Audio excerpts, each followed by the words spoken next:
kunaon batur teu kabita ku nusuk pangaosan sabab urang can nembongkeun hasil tina pangaosan. Nya naon atuh hasil tina pengajian teh? Jeung dulur kudu akur, jeung tatangga tong pasea. Ka indung bapa teu boleh hormat, ka salaki teu boleh patuh jeung taat. Ta eta ladang ngaji teh kakara batur bakal percaya ah bener euy resep ku nusuk pengajian mah aya perubahan sifat. Lamun batur teu kabita ku urang pedah urang sok pengajian tapi batur teu kabita tong nyalahkeun batur salahkeun urang can aya robah dina sifat hirup. Lalajoan tu oray karek bisa ganti kulit aing ngaran anger oray. Boa-boa ibadah urang mah karek ganti mukena, ganti baju, ganti tiung can ganti jeung hate-hatena.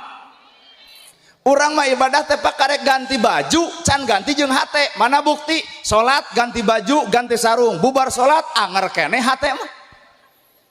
Kadang-kadang harta dipaseakeun adi jeung lanceuk nepi ka teu wabuh, sing sadar ibu bapak kunaon harta dipaseakeun bari bakal ditinggalkeun. Sing pinter atuh otak teh keur naon maseakeun perkara nu bakal ditinggalkeun. Bener? Sanyaah-nyaahna bapak kana harta keukeuh maot mah teu milu. Nu milu mah anger nu diinfakkeun nu disodakohkeun. Sanyaah-nyaahna bapak ka pamajikan anger bapak maot mah pamajikan moal ngiring.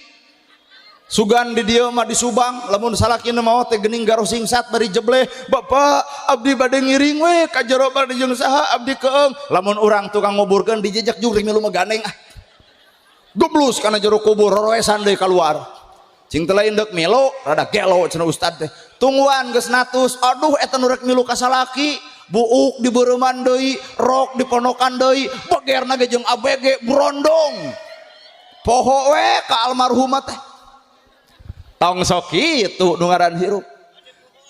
Bener? Matak nu ngaran kahirupan mah hampura lah. Urang mah karek cicing dina syariat, can cicing dina torekat, can cicing dina hakikat, can cicing dina makrifat. Can pak urang teh jauh keneh. Mangga urang akurkeun. Salat urang sarua, ruku sarua, sujud sarua, bacaan sarua. Bener?